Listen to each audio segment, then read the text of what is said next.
The old feather bed. Oh my God, finally. Welcome, my delightful delinquents, to the Gabbin' and the Games. I apologize for that weird delay. That was John Denver, if you're listening live, of course. September 5th, Thursday. Tomorrow's the big day. Astro Bot is out. Fuck you, Capricorn. Capricorn says, can we go back before when there was no music? Let me tell you something. If you're a goddamn red-blooded American and you don't appreciate the genius and brilliance of this John Denver, I feel fucking sorry for you. That's like not appreciating Satchmo. That's like not appreciating Bing Crosby. That's like not appreciating Jay-Z. What the hell's the matter with you? You got rocks in your brain pan, Capricorn 4. Garrett, welcome to the Diet Soda Soldiers. I appreciate you being here. Hello, Jezebeli. Wukong is out right now. She says, I want to see more, please. Well, we'll talk about that in just a little bit. It's good to see everybody, though. I am broadcasting a little early today. I am in doing dinner tonight with the Sacred Symbol folks and the Defining Duke folks. Last Stand Media is in town here in San Diego. There's still tickets left. We're doing a live show tomorrow night. We are going to a restaurant tonight to have dinner. I don't know. I'm bringing some pot with me. We'll see where the night takes us. But I'm looking forward to that. And then, obviously, tomorrow, if you are a member, tomorrow morning, I will be doing a members-only exclusive stream for Astro Bot. So a lot of people are going to be streaming it. You'll be able to see it wherever you want. But if you want to hang out with us and talk about it, shoot the shit as we're playing, people are saying it's great. We're going to talk about the reviews in just a brief moment. The Geeky Nerd knows one of the topics coming up. They say, I'm not one of Pachter's is never right, guys, but when he misses, he really misses. That's like all of us. But we're basically what we're talking about is, about 2 weeks ago, I had Michael Pachter on the show, and I went through about 25 games coming out this Christmas, a few that have already hit since then. And I asked him to vote and tell me if he thought it was going to be a big smash, a meh, or a bomb. And then I sent the same list out to about 155 viewers of the show. They voted, and we're going to do a comparison a little bit later in the show to see if you're smarter than Michael Pachter's takes on things. Garrett, I probably already said welcome, but I've started this show about 6 times. If I didn't get to you, I want to give you this, buddy. This is great advice for you, Garrett, and I appreciate you being here with us. I'd love to get like a sex worker who's a gamer. That's all I have to say to you, buddy. By the way, when I got a cam girl a couple of weeks ago to do a video shout out for Colin on Sacred Symbols Mailbag, and it was really interesting because I started talking to her. I told her what I was doing. She didn't know me or Colin or anything, but I asked her if she played video games, and for about 5 minutes, cost me about $20 those 5 minutes. We got into a conversation about League of Legends and MOBAs, and it's amazing how many people are playing games now and just it's in the culture. Pretty fucking cool. Connor says, country roads take me home to the place I belong to, Sony, where they make 94 critic scores, and they also cancel games after 11 days. But we'll talk about that too. All right, my dearest friends. Isn't Colin married? Yeah, I'm not going out to fuck him. We're all having dinner tonight, including his wife, Micah, who I always call Mika. And I feel bad, but I'm sorry. I know Mika Brzezinski from Morning Joe, the TV show. And whenever she's the only other person who's got the similar name, and so I call her Mika, but I know it's Micah, but I'm a fucking old man. Fuck you. Brett Moore says, Jaffe, can I message you later about Mr. K and I getting together tomorrow? Yeah, absolutely. Chances are the best time to do it will be right before the show. Hit me up over on the Discord, and we can arrange a little teeny tiny Gabbin' and Games get together before the proper show. That'll be great. Okay. Let me bring up the news. Let's get rolling. Astro Bot, though, like I said, it's coming out tonight, midnight. So if you've purchased it, you're ready to play it, you want to stay up late, I'll be doing it tomorrow at 9, but it does go live. What's really, well, you know what? I'll get to that in a second. I want to get a couple of things first. I want to tell you, I was over on the YouTube recently. I put up a post last night based on Haruki Totoki's the CFO of Sony making a claim about they need more homegrown IP. And this guy just posted about 2 minutes ago, but I wanted to address it because I get asked this a lot. Making Akalakahana, Shimon Jermaine, My hair's on fire. I have been following your talks for a long time, and I always wonder why a capable man like you, with this deep understanding of video games, wink, and a very accurate analysis that come from the same comprehensive knowledge. Good Lord, sir, you getting paid by the word? Does not make games anymore. Why don't you return to Sony to create a big and exciting IP once again? What we all expect from you. The reason is because it's not that easy. I've said this over and over, and I'll keep saying it because the question comes up a lot as I'm very grateful. New people come into the community and they don't know the answer. But the answer is it takes a lot. You know, it's not like you just, drive up to Sony and go, I'm here. Where's the team? Where's the money? Right? It's the amount of energy required to jump through the hoops to get funding for any video game, let alone a big ticket, big expensive game. It's just absolutely a massive undertaking on its own. Forget making the game, designing the game, tuning the game, releasing the game. There's just not that. It's not like in the movies where you have an agent and it's like, hey, they're looking for a director of this kind of space game. You don't want to throw your hat in the ring. It's kind of nothing like that. And in that, it doesn't interest me. I would be interested if there was a turnkey solution. If somebody called me and said, come do this, I go, oh, okay. Or if somebody said, hey, we know you want to make some low budget horror games under $2 million. We got you. We got a team, or at least we got the money. All you got to do is show up and be creative. That'd be great. But that's my answer though. Maka nakalaka hihi is it's too much of an effort, and I enjoy doing this. Every day I get up and I get to create something. Obviously it's not a game, but I get to connect with people. I get to talk about what I love, which is video games and media. I get to change the format all the goddamn time. So I have so much creative freedom doing this. But I would tell you that, sure, if somebody showed up with a checkbook and they said, spend some ducats, cool. I'm down, totally down. Bulbo says, Jaffe, my grandma wants to hear more of your Karn stories. I don't know what a Karn story is. Okay. But yes, I will be playing Astro Bot tomorrow. All right. I want to let you know before we get talking about, I got a couple of, as the kids say, housekeeping, but they're both really, really great. The first one is, if you peep over on your television screen there, if you're just listening, one of our great sponsors is Swapfire, one of our Gods of War members. But what they're doing is really, really interesting. This is I played this on the stream once before. They've made changes based on our comments on the stream. It is a game where it is exactly what the title says. When you shoot your weapon at somebody, you swap positions with them. And so it's a very unique, interesting mechanic. It is a super indie game. It's free right now.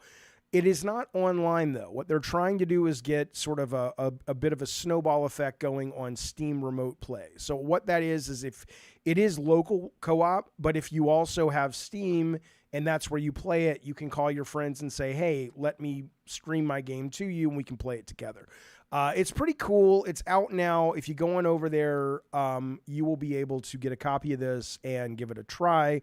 If there's enough interest, perhaps we could try a dedicated stream for the game coming up. But it's pretty fucking cool. It's pretty creative. I love creative ideas. I love creative games. I told them, I said, look, this is great as multiplayer, but you got enough cool mechanics in here. You really should make a single player character-based game because it's really fucking cool. But anyway, that's Swapfire. Check it out when you get some time over on Steam. Now, fuck you, Mike. Mike says, oh, you get sponsored. I know now why is your generation so cynical? He says, I now know why you don't change your opinion so often. How well do you know me at this point? How long have you been watching this goddamn show? Do you honestly think I would ever take on a sponsor that would tell me I have to say certain things? You out of your goddamn mind. You out of your goddamn mind. I've lost so many people who want to reach out and sponsor all I do is we talk, and then the email comes through and I say, by the way, just so you know, I'm not going to say something bad about your product, but I'm not going to necessarily rave about it if I don't like it. And that the emails, 90% of the time, the emails stop. Good afternoon, Jaffe says, Kata, I would love to hear more about Returnal as Sony's biggest bust. Well, I said this yesterday, basically saying it's a bigger bust in my mind than Concord at a philosophical level, and that is a brand that could be massive for them because the game is excellent, although it's too hard for mainstream, which is what's really holding it back. And Sony needs its own dedicated horror. Hang on. One moment. I have to get this, and I'll tell you why in just a moment.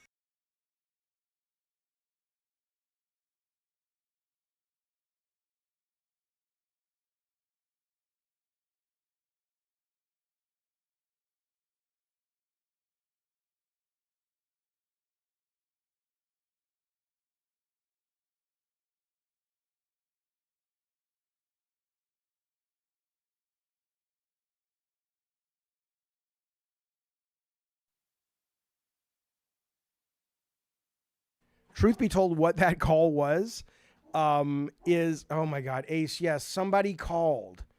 Well, the dog's got to protect us from the fucking phone call. Ace, it's fine. Goodness gracious. But I ordered, I realized I have to go on stage with the Last Stand Media folks tomorrow night, and I absolutely haven't bought blue jeans since the pandemic. And all I wear and own are blue jeans, so I had to order some. So that was them saying your jeans are on the way. Okay. Look, we got to be clear on this Returnal thing. This is what people don't understand, what I'm trying to express. I understand for a lot of you, like Eddie T says, Returnal is nowhere near as difficult as people have made it out to be. After beating it once, it can easily be completed in under 30 minutes.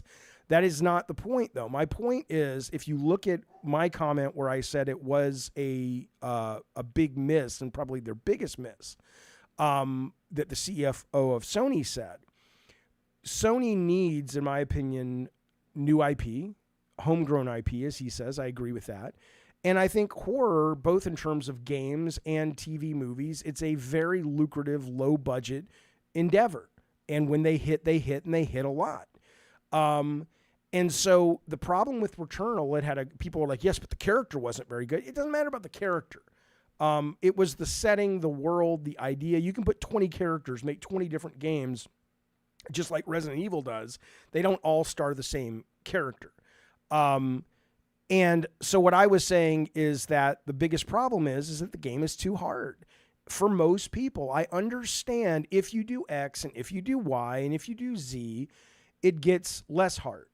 Okay, that's fine, but you have to understand the goal is not that in this case. Put that in as a platinum trophy mode.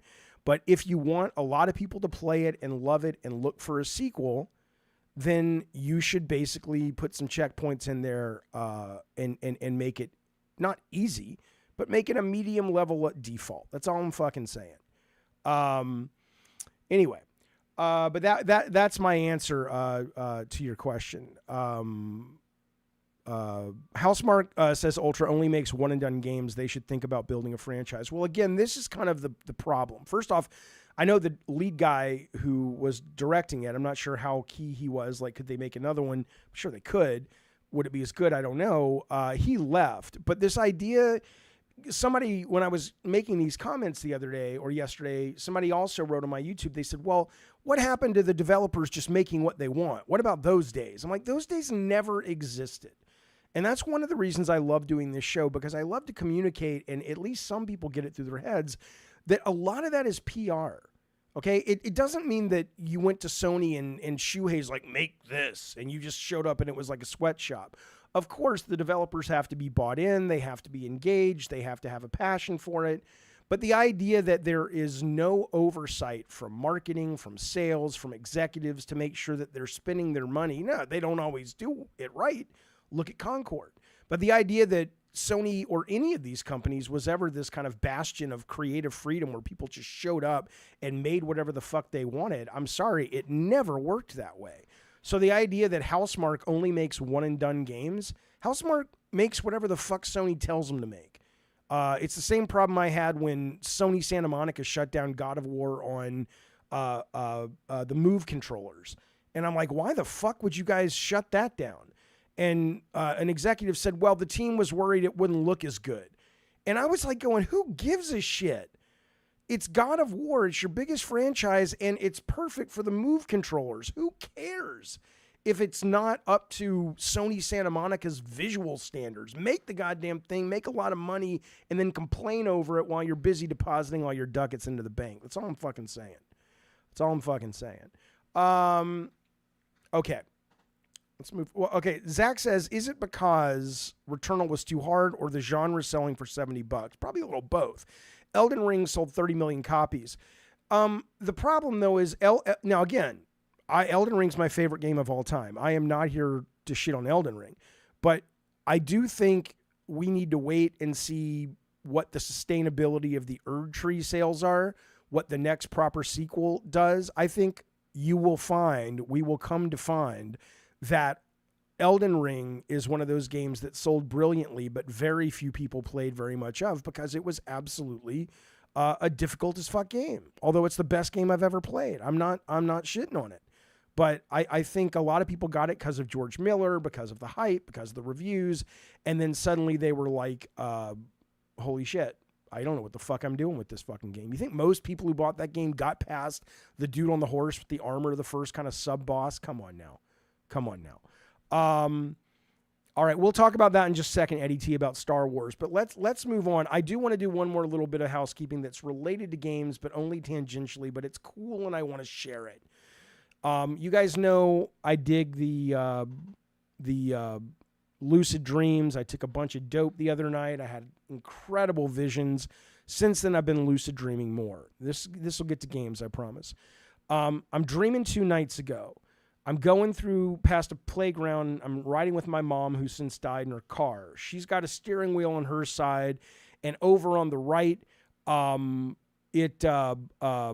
have a steering wheel. And I start to go, well, this is weird. So I start to realize this might be a dream, okay? So I do the thing that you're supposed to do, that if you really are into lucid dreaming, you start to recognize and how to do it. You take your hand. The way I do it is you take your hand and you push your finger through it. And if your finger goes through your hand, a lot of times you'll go, yep, this is a dream, right?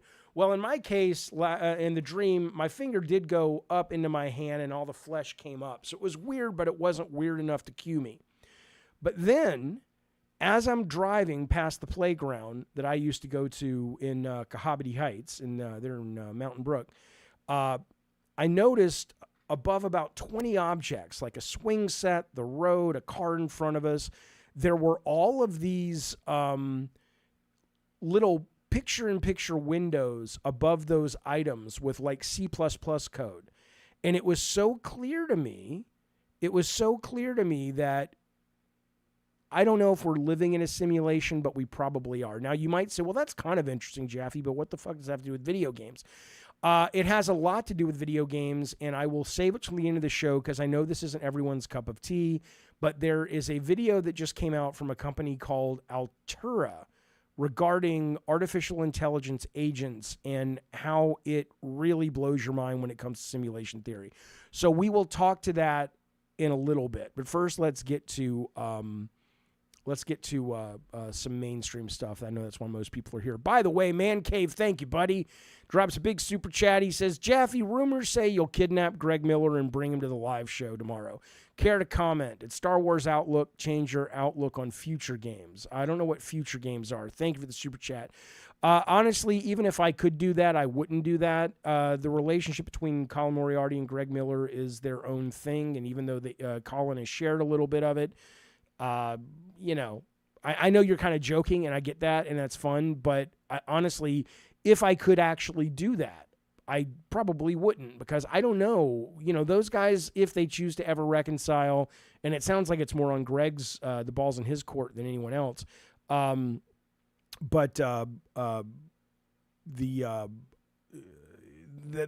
really got to be something they are ready to do and want to do. Addy Pie says, talk about Wukong costing only 70 million and selling 18 million units. There's nothing to talk about. I mean, other than to say 70 million for a game that looks that good probably could only be made in China, but maybe not. Maybe not. I'm not entirely sure how much of that was, as we see more and more Unreal 5 games coming out, we'll be like, holy shit. Like, I played the demo of Casting of Frank Stone the other day, which is Unreal 5, and it looked good.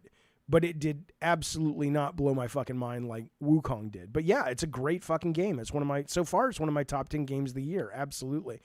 But back to the super chat, though. How did Star Wars change how you will judge games in the future? Well, I appreciate the question. We are going to get to that in just a couple of minutes. So if you don't mind hanging on a little bit, because I also saw Jojo D said he picked it up and he's not feeling it. So I want to talk to that. But I want to wait till it comes up in the show, and I will get to that. But thank you for the super chat and thank you for the question. Okay. Last couple things before we get to Astro Bot, I promise. But this is important. I want to save you money. It's your money. You got to save money. The apocalypse is coming. It's a pretty good month if you're an Amazon Prime member. If you're an Amazon Prime member, they got 28 games coming this month, and there's some big ones. A bunch of Borderlands in there, Indiana Jones Lego, which I loved, Shadow of the Tomb Raider, which is great. Not as good as the other ones, but really fucking good. Lego The Hobbit. If you know, just a lot of good fucking shit to play for free if you have Amazon Prime, and I think it's only on PC. And if you have yourself a PC or a Macintosh, or Apple, you know, take a look at these. They're really fucking good. So I just wanted to bring that up. So you don't lose your mind. The other thing, Balatro, great fucking game. It's kind of pokery, but not exactly. It's delightful, but it's not really poker, but it's delightful. I don't have to tell you. That is coming to Apple Arcade this month. Apple Arcade is going to cost you $4.99 a month. No ads, no microtransactions. If you play on your phone, it's a great investment. I highly recommend it. Also, Monster Train is coming, which is a great fucking card battling game. Single player, I believe. I don't think there's a multiplayer. But this will be the toilet game of the generation. This is going to convert a lot of people to Apple Arcade. It is delightful. It is excellent. And it will be coming. I don't know if it's only coming to Apple Arcade or that's just where you can get it, quote, for free. Because they're calling it Balatro Plus. Maybe they're going to have it normally on other phones that, you know, has microtransactions or whatever. I have no idea. Okay. What's this? I just want to tell you one last thing about this. Call of Duty. Now, I was very happy to hear that this goes back out on Friday, their Call of Duty Black Ops 6 multiplayer beta. This is delightful. I am in love with Black Ops 6 multiplayer, and I just want to tell you to go back now. And you guys educate me on this, because I'm a Call of Duty guy, but I'm not a Call of Duty guy multiplayer up until about 2-3 years ago. So people have said to me that Call of Duty Black Ops games are always smaller maps, which is fun. And I don't know if they're always as fast. But when I played a lot of Modern Warfare 2 and 3. And then I jumped to Black Ops 6 beta. And I played that tons the last 4 or 5 days. And then when I went back to Modern Warfare 3 multiplayer, I enjoyed it. I still enjoy it, but it's almost like, holy fucking shit, this is slow as shit. Like, are the Black Ops multiplayer games always that much of an accelerant in terms of speed, or is this some kind of new thing? Because I've never played a shooter this fast. I don't mean time to kill. I just mean the motion of the characters is insane. It's like a shot of adrenaline every time you jump in. Brad Skagg, what I wish... we're going to talk about the state of gaming discourse in this stream, I think, if we get to it as well. But what I wish a lot of you people would do is just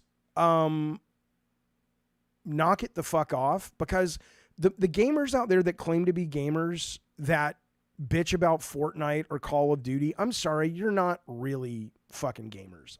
There you go. Because the fact of the matter is these are some of the best designed games. And it doesn't mean they're better than your single player Visions of Mana. It doesn't mean it's better than Final Fantasy Rebirth. They're very, very different things. But the idea that just because something is popular, it is a piece of shit and it's not a real game. This game, good luck being good at this game. These games require a great deal of focus, concentration, and skill. And to act like that is not something to be celebrated right alongside Returnal or Astro Bot, you're a goddamn moron with rocks in your brain pan. So, you know. Yeah, Awesome Tatum says they aren't real gamers, though, because they don't play those games. They just like shitting on it because it's the cool thing to do. Think about that for a minute. Think about being old enough to turn on a computer and partake in this chat and still giving a shit what other people think about you. Let me give you some advice as a 53-year-old man. The sooner you stop giving a fuck about what everybody on this planet thinks about you, except yourself and your dog, you're going to be a lot happier. And you're going to have a lot more success. Gaming Nading says, that's a horrible take, Jaffe. If you don't like Fortnite or Call of Duty, you're not a real gamer. Yeah, you know what, Gaming Nading? That's not what I said. That's the problem with internet discourse. That's not what I said. I said that if you are playing video games and claim to be a gamer and you shit all over these games just because they're popular and you don't give them a chance and you act like you know it's bad but you don't really dive into it to explore it, then you're not a real gamer. I'm not saying if you play them and you don't like them, you're not a real gamer. But who cares? What does that even mean to be a real? Well, it's so stupid. I'm like, again, don't worry about what I say. But no, I'm just saying that the people like to criticize Fortnite, for example, which is an incredible, I mean, seriously, to even be interested in the medium of games, and to criticize Fortnite and act like it's crap is just such a disservice to your own cognitive abilities. Because you're that's probably not, well, I don't know what it's a disservice to, but it sucks. Rob the Mod says, when are we playing Call of Duty? I'm trying to get another Gabbarding Games and Last Stand Media competition for charity. This charity reached out to me that it's really great charity. They do for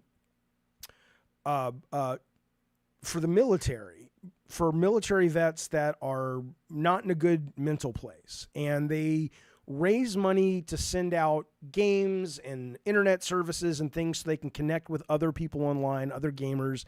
And they also raise money to send these folks to gaming conventions, PAX, things like that, to get them out of the house, to kind of get them, you know, meeting other people that are into the things they are. So I'm hoping we can get a charity stream going with that, with the Last Stand Media guys. So I will be putting a team together. And of course, Rob the Mod, you were right there. So, okay, let's talk Astro Bot. Astro Bot reviews dropped midnight last night, sitting at a 94. This is the real deal, fellas. The thing that fascinates me the most about this game, other than I'm just excited to play it, I have enjoyed all the Astro Bots. I liked the PSVR one very, very much. I never finished it, of course, because I'm me. But it was great. And then obviously Astro's Playroom on the PS5 is pretty good, but more gimmicky. But this sounds like the real deal, sounds really fucking good. There's really not a lot to say other than the world is absolutely loving it. The question I have most about this game is, even with a review like this, are these guys going to be able to sell family-friendly games to the PlayStation 5 audience? They have never really been able to do that since PS1 generation. I'm not saying they haven't made games that have been profitable, but their least successful, well-received games do tend to be the Ratchets, even the Jack and Daxters. It's not like that was ever some mega, it was successful, but it wasn't as successful as Crash was or Spyro was. And obviously the stuff they did PS3 era, Puppeteer, Little Big Planet was great because the building, but it wasn't, it's not like people, were obsessed with playing the single player and all that shit. So I am curious, is this going to be a tipping point for Sony where, like, my hope is, and my thinking is that they've finally been around long enough. I think they're looking at a 30-year anniversary this year of PS1, that a lot of the people who are really excited to see all the cameos and all that now have children of their own. And maybe they have moved into the Nintendo realm where you've got generational DNA and sort of commitment to the brand. Then I think they could be in a totally new era of being able to actually market and make these great family games. It also didn't cost a lot of fucking money to make, comparatively speaking. So I'm sure it will do well financially. But the question really is this going to be, a 20 million, 25 million selling Spider-Man-like game, or is it going to be more like a 4 or 5 or 6 or 7 million? Zack says this is a perfect PS5 holiday bundle. Wouldn't surprise me. If they do that. Platformers other than Mario usually sell poorly, says Ultra Awesome. Look at Ratchet. Well, Ratchet does. But the problem, Mario always sells the best. Sonic does okay, even still today, depending. But yeah, I don't know. I don't know if it is just Mario. I mean, there are cutesy family platforms that do really, really well on, or games that do really, really well on Switch or on Nintendo. But yeah, we'll see. My kids are going to love it, says Awesome. My oldest daughter gave Astro a name, Timmy. And there you go. Yeah, I'm looking forward to it. It looks great. Also, Sony is paying attention to the audience reception to the game, says Toxmod. I don't know why. I mean, I think they're paying attention to people buying it, but I don't think they're paying attention to, the emotional. I mean, I'm sure they'll love the team, but I don't think it's going to really fucking matter if nobody shows up for it, right? People say they love Bloodborne. I love Bloodborne, but still only sold 7 million copies years after it came out. How long ago did Bloodborne come out? Are we looking at like 9 years ago? 10 years ago? Hello, I need something to be happy. Good to see you as always, sir. But this is out soon, midnight tonight, or midnight really wherever you are. It's not like 9 o'clock in California. It's midnight. My understanding is it's midnight local time. So we'll see. We'll see where it goes. But I'm looking forward to it. Here's another question. This was from Push Square. This is after the Concord cancellation. I mean, what a week for Sony. What whiplash for Sony. This was the headline. Reaction, PlayStation needs to take a long, hard look at itself. Basically talking about what the fuck are they doing. Concord came out less than 2 weeks after it came out. They shut it down. Insanely expensive game. I think the rumor is it cost about $80 million to make. That doesn't take into account marketing. We all know the story with this. People have their own theories why it failed. Are they going to put it back out on the market? Is the team going to survive? Nobody really knows. Blah, blah, blah, blah, blah, blah, blah. But the real question is how much of these think pieces, because I agree. I think Sony, and I put a video up yesterday about the Hiroki Toki stuff about, hey man, they need new IP. I think Sony is in desperate need of vision. But when you put it up against this news, it's almost like this news is all forgiven, right? Did it actually, are suddenly people going, oh, Sony's fine? Is it the fact that, yes, it looks like it's, what do you take from this win is the real question. Do you take that people love the old franchises and that's why they love it? Do you take from it that it didn't cost that much and you can still make something that hopefully sells really well, people love, and you don't have to spend $250 million, assuming that it sells well, which I have to assume it will sell well enough. Do you take from it that, okay, we're done with games as a service? I don't think so, but it was nice to hear Warner Brothers, by the way, say that their biggest focus right now, Warner Brothers Gaming, is Hogwarts Legacy, the sequel. Because it's, even after that, they're like, oh, let's throw all this money into games as a service. And it was like Hogwarts Legacy, the best-selling game last year. So it may just be that maybe the takeaway ends up being, guys, chasing the lightning in a bottle of games as a service is great, but it's so risky and it's so unknown, but we have a better sense of what will work if we stay in our lane. But then the question becomes the Sean Layton factor, which is you can't stay in your lane if all you're doing is raising the budgets, because it's too expensive to be in that lane. But Astro Bot might come along and say, if it sells, guys, you don't have to spend all that money. Just get creative people that figure out a way to work within the financial limits and design characters for that. Doesn't mean everything has to look cute and cartoony. But, I mean, you know, so let's take Returnal, or let's take any kind of horror game, right? You know, Sony needs a horror game, in my opinion. They need a franchise that is horror.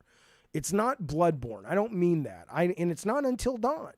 I think Sony needs a proper Resident Evil, Silent Hill, kind of, you know, perennial scare machine, okay, that's really clever and creative, and they can milk it for decades to come in movies and TV and specifically video games, right? Well, you don't have to spend $250 million. You could spend $60 million and make a fucking batshit crazy horror game that go, you know, I think that if I'm running Sony, that's my takeaway, assuming Astro Bot does well. And even if it doesn't, because again, you've got that family factor that we don't know if they're going to be able to overcome, but we all hope so. But I really do think it's not that I don't like games as a service. I've been happy to drop $10 every single month on Marvel Snap since it came out. Before that, I spent a lot of money on Hearthstone. Those are card games, but they're service games, right? I will spend money, and I have spent money on Call of Duty. I have no problem. Last of Us is not horror. You're missing my point, Mike. And I don't know if you're being intentionally willfully ignorant or you're just being a troll, but it's not horror. I'm not saying it doesn't fit certain checkbox of horror, but Last of Us has horror elements, but it is a human story. There's a lot of cutscenes. There's a lot of talking. There's a lot of slow burn, slow paced. Oh, humans are the real monster. It's. I'm not talking about that. I'm talking about meat and potatoes, bread and butter, horror. Okay? It doesn't mean you don't get to call The Last of Us horror. Oh my God, Mike, you just want to argue. I'm not in the mood. I understand that there can be highbrow horror. Of course there can, and that's wonderful. Last of Us 2 is one of my favorite games. Peapod says The Last of Us Part 2 is a golfing game, right? But yes, 1 Minute Gamer gets it. I'm sorry you don't, Mike, which is he says, yes, they need a Silent Hill 2, Evil Within, whatever. That's right. That's exactly right. And so I would just say, yeah, maybe one person's chasing games as a service. Why not? But these guys seem to know how to grab something like this if they can keep the budgets down, that's narrative-based, single-player platformer, because you can check it. You can tell. You can tell when you're playing the game early if it's going to work. It's really hard to tell if the game's working when you're playing something that's a service-based game. You don't know. You absolutely don't know. So we'll see. I'm excited for the future if this is if they take those lessons from it. Absolutely.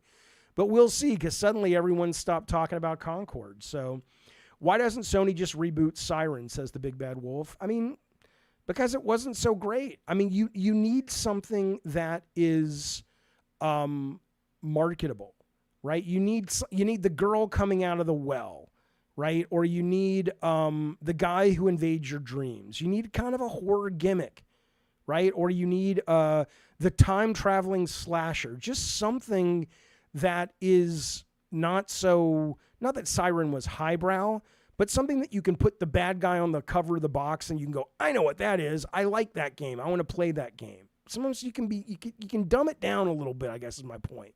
Not everything's got to be goddamn fucking arty-farty is all I'm saying. Clock Tower isn't Sony's, Jess Belly. Clock Tower is coming back, though, for that 2D version from Japan that never shipped over here. Okay, yeah, Kojima could do great at a horror game. Absolutely. Absolutely. All right. But that's what's going on over there. Here's what's crazy, right? I was going to wake up this morning and play Warhammer 40,000 Space Marine 2. I mean, literally, you're looking at an 83. This morning, it was 85.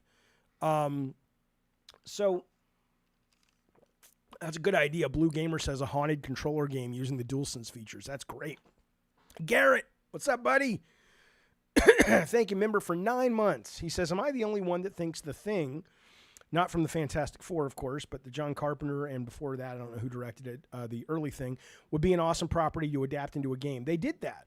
They made one for PS2, and I played it. I never really got it, but I was busy with other things. But people at the office seem to be really enamored by it.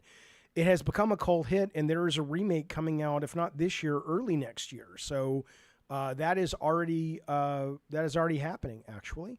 But yeah, so Warhammer comes out, getting great reviews, 83, and I'm not going to play it right now because I'm enjoying Star Wars so much, and I'm almost done with it that I really want to finish it before. I mean, I'm not going to finish it before Astro Bot probably, but I don't want to walk away from it. I don't want to walk away from Wukong. There's so much stuff I'm playing that I'm genuinely enjoying that I figure I can let this one take a back seat. But it is interesting when you look at all of these really good games coming out. So yeah, IGN gave it an 8. That was the first review I saw, but people are saying it's excellent. It's a great deal of fun. Did you see this? This is the PS5 Space Marine 2 custom that you can win. This thing is fucking gorgeous. Look at that thing. That is neat, man. That is fucking cool as fuck. If you're not looking at your screen, it is basically a modded PlayStation 5 that looks like a decaying, rundown building in the Warhammer universe. It's very, very, very cool. But anyway, though, so we'll see. But I will be playing that. But then again, you got also Zelda coming out. What is that? Next week, 2 weeks from now? The previews dropped a few days ago. I talked to Gene Park about it a little bit. He said it was excellent. Everybody's saying this is fucking excellent. So it really is. And forget this, the casting of Frank Stone. I played the demo. I get this sitting at like a 69, but I like the demo. I like games like this. This is something else I got to play. So I don't know. I just, when people talk about what's sustainable, I just don't get it. I don't get how this is going to be sustainable, basically. Awesome Tatum says, my wallet is hurting. It's a wallet issue, but it's also a time issue. Like, who's got the fucking time? I'm always stunned. I'm always stunned by Gene Park where he's like, finished it. I'm like, what the fuck? How do you fucking finish all these fucking games? He's like, well, I never sleep. I'm like, well, that'll do it. And then, yes, PK99, Dragon Age is coming. This weekend, I will be doing another members-only deep dive stream. And we'll be looking at Dragon Age footage. They released 21 minutes of that. Apparently, it's excellent. We'll be looking at Slitterhead. Is it Slitterhead? That they had at PAX, 20 minutes of that, and a couple other ones. So I'm super interested in Dragon Age because everything they've shown since PAX looks really, really fucking good. Awesome says, yeah, I don't get it. Family, job, mini gaming communities, developers. I'm shocked I play what I play. Yeah. Eddie T, I'm with you. I want Stalker too. Yeah, before you know it, it'll be Stalker and Indiana Jones. And then Call of Duty is going to take up a lot of my fucking time. I mean, fuck. Elliot says, Darth Nugget says, it's because, why don't you change your name to what your real name is? We know you're actually a Sith Lord, you fuck.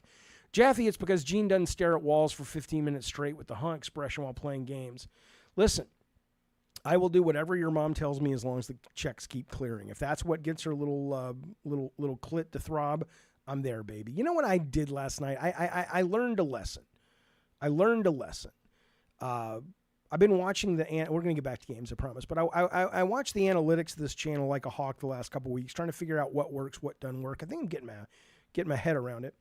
But whenever I post vulgar stuff, which I think is hilarious, like I put the P Turtle video up last night. I took it down after an hour, not because anything was wrong with it, but it was all about basically, butt fucking in Call of Duty.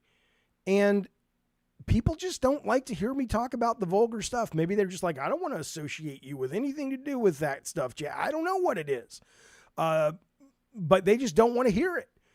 So I just said, fuck it. So the point being, as it relates to Darth Nugget's mother, know I'm fucking her, know she's paying for it, but know that I probably won't speak about it too much more because people get all kind of freaked out about it. That's all I'm saying.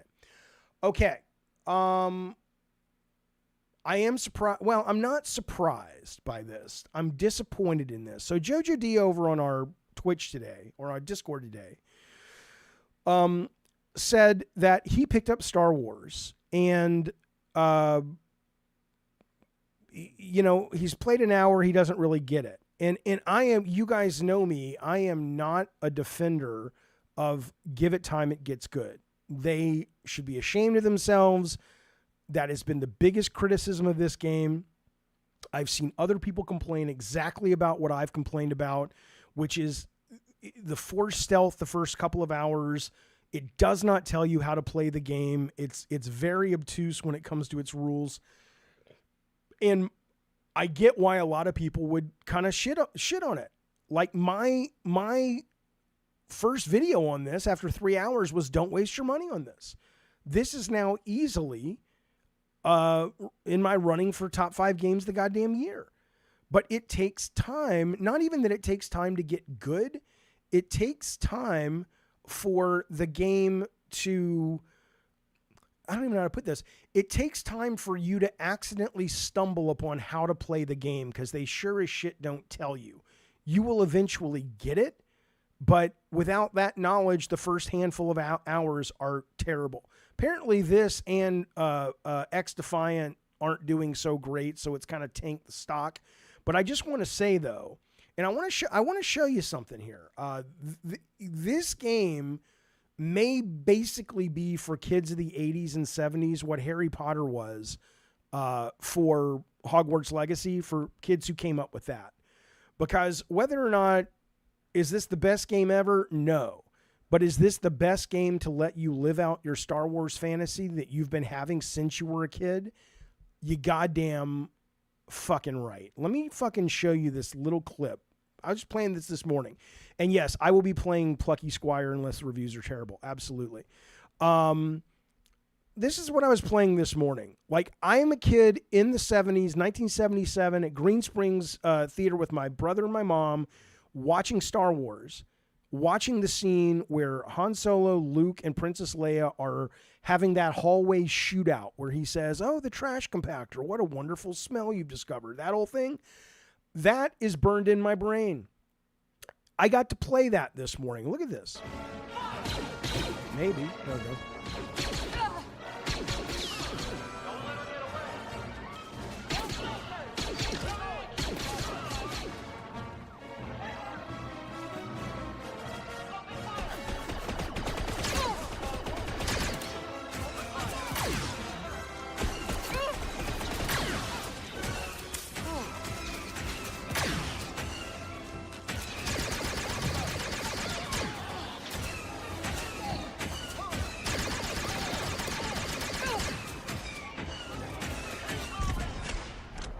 I mean,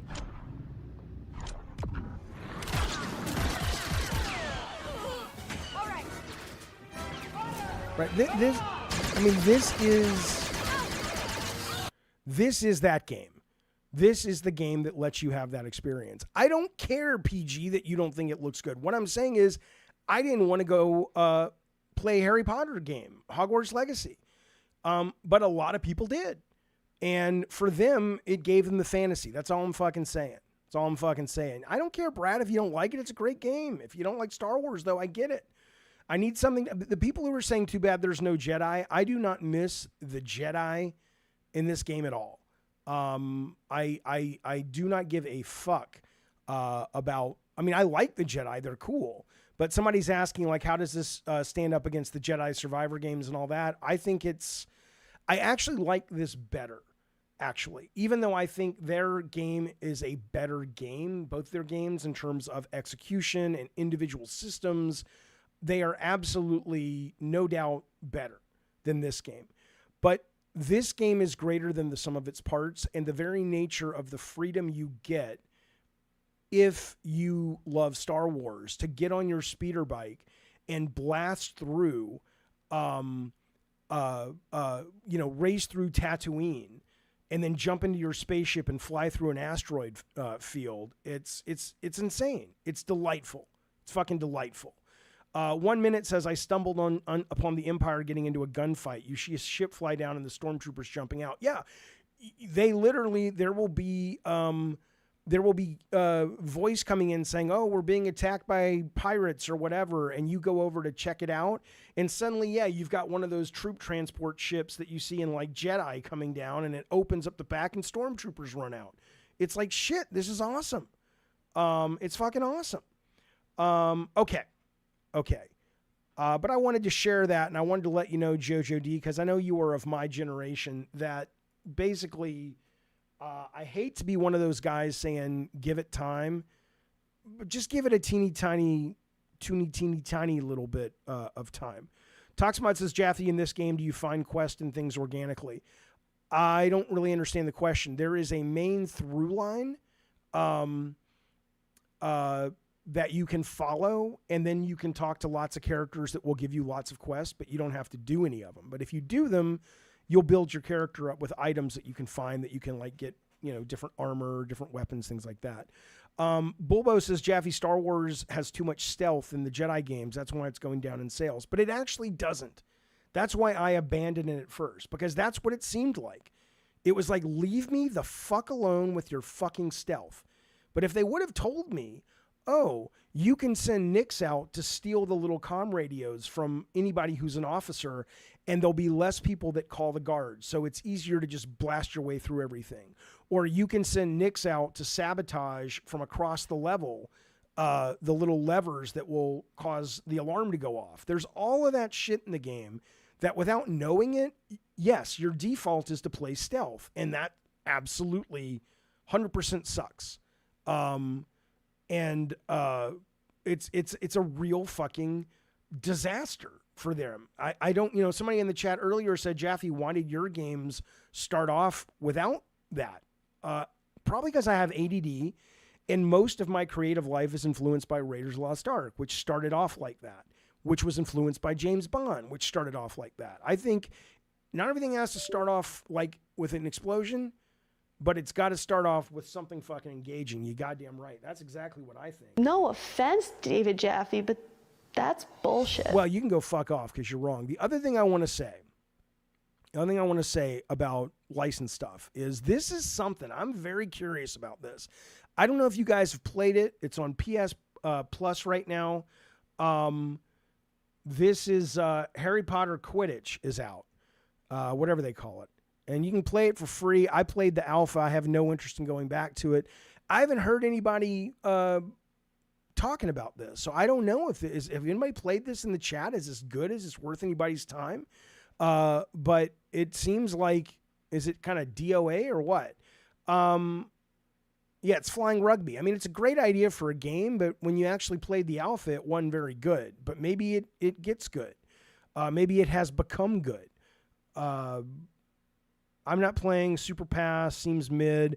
Again, the fact that it's on PS Plus and not free to play, these people who are making, I mean, anybody at this point who is making a goddamn multiplayer-centric game and it's not free to play, I'm sorry. I mean, yeah, there are exceptions like somebody was mentioning Tarkov or something, Escape from Tarkov, but if you're just talking straight-up competitive games like this or Concord or whatever, why in the fuck you think someone's going to pay for this? You're out of your goddamn mind. Rob, you like it. It's fun. Okay, cool. All right, good. Nugget says, I'll give it a shot. Looks a little Rocket League-y.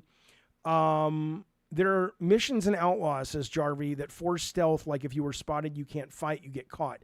Right. Those are I have not experienced those past the first 3 hours where you sneak into a zone of the bad guys, like the Pike faction.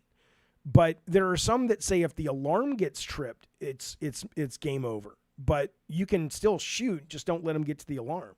But even if there are more missions like that later, they're not by any means the majority. I wouldn't say that Star Wars Outlaws is a stealth game. I really wouldn't. I mean, you may, your mileage will vary based on, the percentage of stealth that you can handle.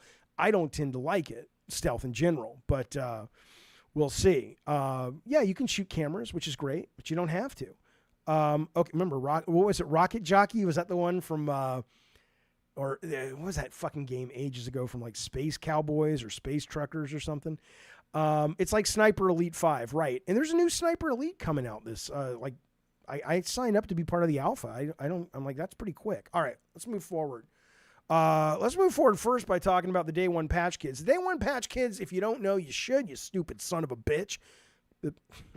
Tanuki's like, that's great, Jaffe. Insult the people who might be my customers. The point is, Tanuki, Day One Patch Kids by our very own Rotten Tanuki. Come on now. They're garbage pail kids meet the great video game characters of your childhood and your modern day life. They're gross. They're violent. We even got some Sweet Tooth in there. We got Jolin one in there with his head getting clean knocked off by Abby, the woman that you actually fantasize about. You just don't want to admit. I understand. It's some good stuff. You can get shirts and curtains and stickers and all kinds of things. Go on over to Day One Patch Kids. You can find the link down below. And seriously, give these, if you see the Sweet Tooth behind me, that's Day One Patch Kids. Let me make it big real quick. Right there. See that shit? Come on now. That's beautiful. Goddamn beautiful. Okay. Oh yeah, Strange Brigade. That's right. Okay. Addie Pie says, I wonder how much poor Tanuki has invested in marketing. Tanuki has been a loyal member of the Gods of War, which is $50 a month for a very, very long time. And what I will tell you is what that gets you is I'll pretty much, unless it's offensive or goes against terms of service, I'll pretty much read any kind of ad you want. If you're trying to get a lady to fall in love with you and you look like, Addie Pie does, I'll still sell you for 20, 30, 40 seconds. But in the case of Day One Patch Kids and all of our folks who have advertised over the years, we get really genuinely good products. I mean, if you don't like that behind me, you're a goddamn moron. Jeff, are you excited for Green Lantern True Detective show? Josh Brolin has been tapped to play Hal Jordan. I like the Green Lantern. I like Kyle Rayner better, but, I think Brolin's a good pick. It's a good pick. Okay. Let's move forward. I want to talk about this. Now, let me take a little sip of the bubbly.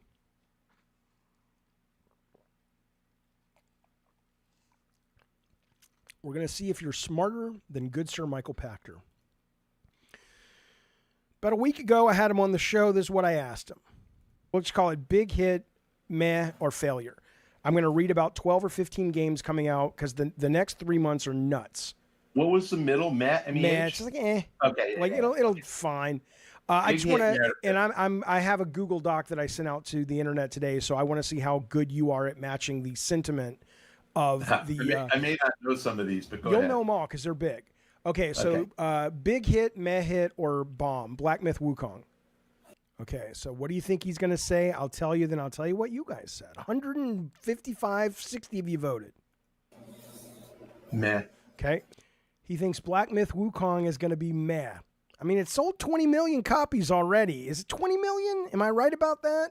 Well, here's what you guys said. Black Myth Wukong, if the reviews are good to great, that was the question for all of these. Will you be getting and playing this sometime the first month it's out? Well, he kind of hit it. Right? You guys, 62% of 155 responses said no, you don't want it. Right? Only 37%, a minority, said you were interested in this game. So, he probably, even though he was wrong, a lot of you guys, I'm not saying, it's not the exact question. Maybe the question should have been the exact question. And he didn't take into account the Chinese audience, but still. It's a total. Ravnos says a tiny non-scientific poll means nothing. Really, Ravnos? Really? I was about to submit this to the Harvard Medical Journal to kind of say, I've solved marketing. What are you talking about? Of course it's not a scientific. We're just having fun. My God. You are the video game version of Eddie Murphy in Boomerang when he takes that beautiful woman to bed. And she's gorgeous, and she's funny, and she smells good. In my fantasy, she smelled good. I don't know what she really smelled like. She smells good. And they're in bed, and then he pulls the sheets back and sees that she's got one little bunion on one of her small toes, and that's enough to get him to leave the bed. Have a little fun. Lighten up, you fuck. All right. Let's move forward. Here's the next question we asked good Sir Michael Pachter. Star Wars Outlaws. I think big hit, but unless they fuck it up, it sounds like a big hit. big hit. Star Wars Outlaws. I mean, apparently it's been. I know it's not scientific, you stupid fuck. Serves like this is not scientific. Bill Spencer! Bill Spencer! Bill Spencer, baby, let's go! Yeah! All right, point being, he did not think Star Wars, he thought Star Wars was going to be a big hit. That's not happening, really. But let's see what you guys said. Star Wars Outlaws, 62% of you did not want it. Only 37% of you did. Now, I haven't looked at these yet, right? So I have no idea. If 37% may actually be quite high. But this audience of 150 people said we're not interested. But Leo Lyon saying 0 to 2, you're not wrong. You're not wrong, 0 to 2, because both of these have done really well. One's done really well, one's underperformed. All right, let's see what the next one is. Visions of Mana. Visions of Mana, the RPG from Square, came out recently. Meh. Again, you're telling me what kind of games I like. But go ahead. Okay, so Visions of Mana, meh. He's probably right. Probably a big slam, like failure, but let's see. 81% of you didn't want it. Only 18% of you were interested. 28 out of 124, or actually 154, actually wanted to play the game. I played the demo. I liked it, but a lot of people didn't seem to care for it. So when you're saying, would you be willing to get it? It's not exactly scientific, but it's scientific enough to suggest that when he says meh, now I would say not just meh, I would say failure on this. David says by definition, it is scientific. You gathered a group and surveyed and are reviewing the data. It may not be accurate because of the small number, but it is scientific. It's a fucking survey. That's fair. That's fair. Okay. Who the hell is Pachter? Pachter is a longtime analyst over at Wedbush Morgan, which is financial advice. He focuses on video games. He has been in the business for a very long time. He makes his clients and himself a great deal of money. So as much, I had him on the show a couple of times, and one of the times I asked him, what about this claim a lot of gamers have that Pachter's always wrong? He's like, look, if I was always wrong, I wouldn't be in business as long as I am. It's like you don't stay in business if you're a hitman if you can't kill anybody, right? So he knows enough to make his people a lot of goddamn money. Let's put it that way. But yeah, he doesn't get it. Who gets it right? Trust me, you don't get it right either. I was watching a thread on NeoGAF where people were talking about they were misreading, but they were still bitching about the Hiroki Totoki comment about there's not enough IP at Sony, and all these NeoGAF guys were like listing it and shit. And somebody said, yeah, who knows more about this? A bunch of fucking NeoGAF guys listing games that never sold, or a guy who's been at Sony for like 20 years and has all of this internal data. So, my guess is he probably knows more than you do, but maybe not. I don't know. We'll see. Let's see what he says next, shall we? I'm excited. Yeah, Astro Bot. Big hit. Love that game. Space Marine. Okay, big hit. Maybe has he come back into the fold? Astro Bot. 58%. 89 of you want the Astro Bot. There we go. So you guys are kind of hanging out together. You guys are, the chat and Pachter sitting in a tree. KISSING. Love to get like a sex worker who's a gamer. It's true. Okay, let's move forward. But that's pretty good. My jury is out. My jury is out on Astro Bot. I think it's going to be great. I'm playing it tomorrow at 9 a.m. But I don't know how it's going to do. I couldn't tell you. PK says reviews don't equal sales. Look at Crash Bandicoot 4. Oh, I know. It's one of the best games I've played in that genre. I love that fucking game. Peapod says, Jaffe, just walk into PlayStation, start touching things and looking at people work, eating snacks from the cafe. Yeah, just do it, see what happens. All right, let's keep moving. Space Marine 2, which is out today, sitting in an 83 Metacritic. People seem to love it. Is it going to sell? We'll find out, but here's what Pachter says. Marine 2. Meh. Lollipop Chains. Okay, meh. Space Marine 2. Only 39% of you want it. 60% have no interest in the Space Marine 2. Interesting. All right, how about Lollipop Chainsaw Remastered? Sneaky big hit. What does that mean? Not enough people are going to know about it or play it. So then it won't be a big hit. Like It'll it's a cult be hit people will love it. It'll be like the movie Source Code. Did you see Source Code? with Jake Gyllenhaal. Yeah, it's like with one of the best bomb. movies Yeah, ever. it's But great. nobody saw it, but it's a great movie. David Yeah. Bowie's Or kid directed that, I think. like Psychonauts, just really great, but nobody Okay, played and it. we're talking sales on all these, just so you know. Okay. Dead Rising Deluxe. Okay, so he says that will be Lollipop Chainsaw. I guess will be meh, is what he's saying. By the way, Jason Pocketman, learn to read. Here's what he thinks I said. Can anybody correct him before I have to correct the little stupid child? He says, Jaffe says Elden Ring Metacritic's 95. Jaffe instantly loves it without even playing it. Astro Bot Metacritic 95. Jaffe has doubts if it will be good. Anybody out there in the world have any clip of me doubting Elden Ring will be good or Astro Bot will be good? Did I say that, you fucking mouth-breathing, knuckle-dragging, fucking non-contributing moron? Did I fucking say that, Jason Pocketman? Nope. We're talking about sales. We're not talking about if it's going to be good, you fucking moron. All right, let's move forward. We want to know about Deluxe Remaster.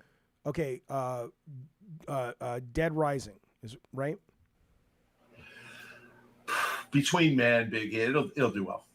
Okay, he thinks Dead Rising is going to do well. I don't think so, but we'll see.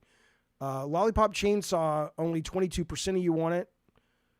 Dead Rising Deluxe Remastered, nobody wants it. 80% are not interested in that fucking game.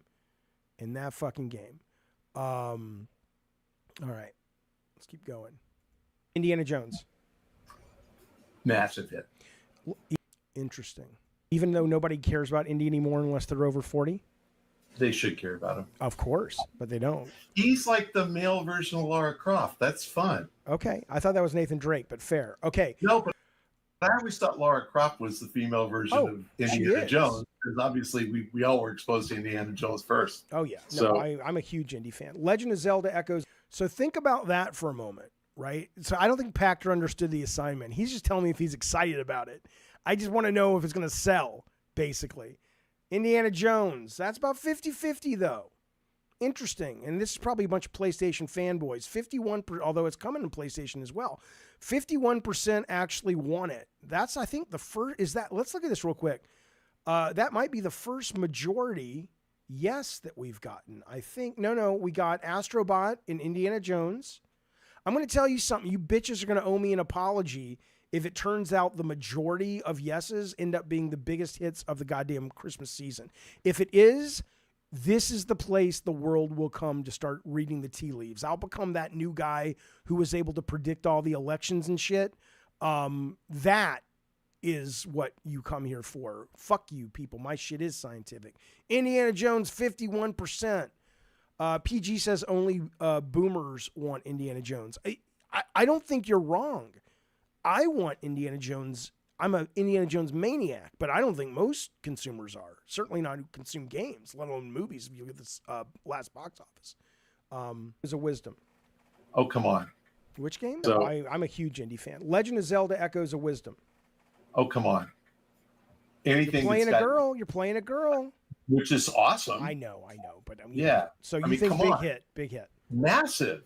All right, massive hit is the Zelda. Okay. Look at that. No, 66% of you don't got any fucking interest. Now, again, are you really the audience? I'm super fucking interested. But 66%, that's surprising.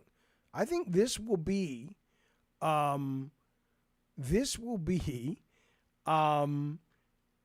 pretty big fucking seller is what I would say. But let's keep going to hear what Peapod says. Ew, girls. All right. Silent Hill 2 remake. I think that's big hit. That was a good game. First one. Okay, so Silent Hill remake. 44% of you want it. 55% of you do not want it. They don't want it. Interesting. Elliot says, Jaffe, your audience is a bunch of cheap fucks. I would know I'm one of them. Maybe. Kevin says Silent Hill 2 remake actually looks good. I agree. My biggest thought on that, and I'm excited for it because I never played Silent Hill 2, so it's all going to be new to me. But what I would tell you is that it seems like its biggest criticism is it doesn't take a lot of chances to be unique, which is really a death call for horror. Which means unless it's just nostalgia only, a lot of the normal fans might be like, well, I'm excited for this, but it's kind of the same game I've already played. I don't know, but I'm excited for it because I never played it. Okay. Let's move back. Let's see where Until Dawn remake. Okay, the Until Dawn remake, where they just laid off a bunch of that team 2 days ago. Let's see. I'm kind of over that. Nah. Yeah. Okay, let's see what you guys think. Until Dawn. Nobody wants it. 86% of you guys have walked away and said, I'm not putting my ducats down for that. Only 14% want that. It was a fun game for its time.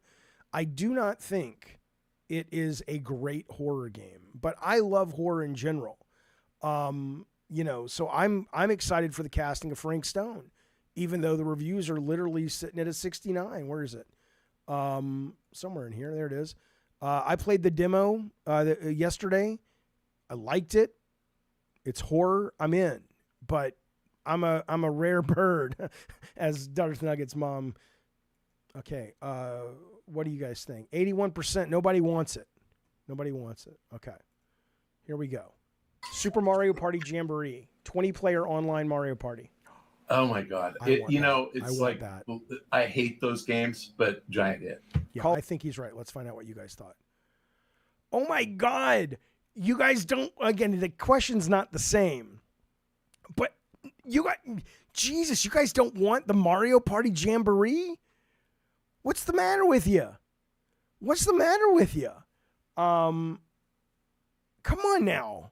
Well, I'm getting it. And if you want to play on the Gabbin' and Games game night, you better I don't know if you need a copy either.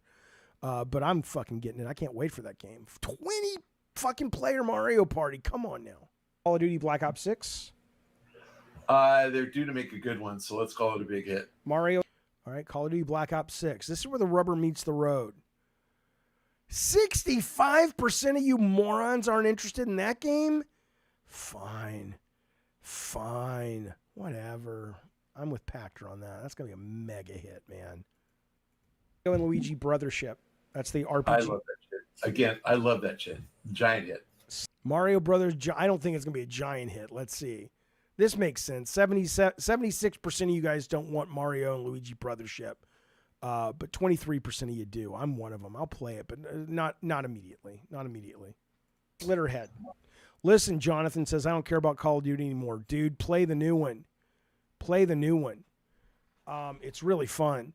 Brett Moore, I get it. He says it's not about the killer, Jaffe. Keep playing it, and the Wadingo are after you, the monsters. I know, but I played that game with my kid for 10 hours, and if it takes 10 hours, beyond 10 hours for the fucking monster to show up, sorry, you lost my fucking interest. But what are we looking? What did we say? Slitterhead. Not going to get enough marketing. No, so bomb, meh. Oh man. Okay, so Slitterhead he thinks is going to bomb. Okay. Yeah, well, you guys don't seem to want it. Guy who made Silent Hill 1. Gravity Rush. Nah, I don't want it. 75% aren't going to buy it, you idiots. 25% are. You guys are the smarties. You guys are the smarty pantses. Yeah, the new Call of Duty is great. It's excellent. I loved it. Yeah. Metal Gear Solid Delta Snake Eater. Metal Gear Solid Delta Snake Eater. But that's not Kojima, right? This is the new one without him. It's the new one without him. But it's a remake of 3.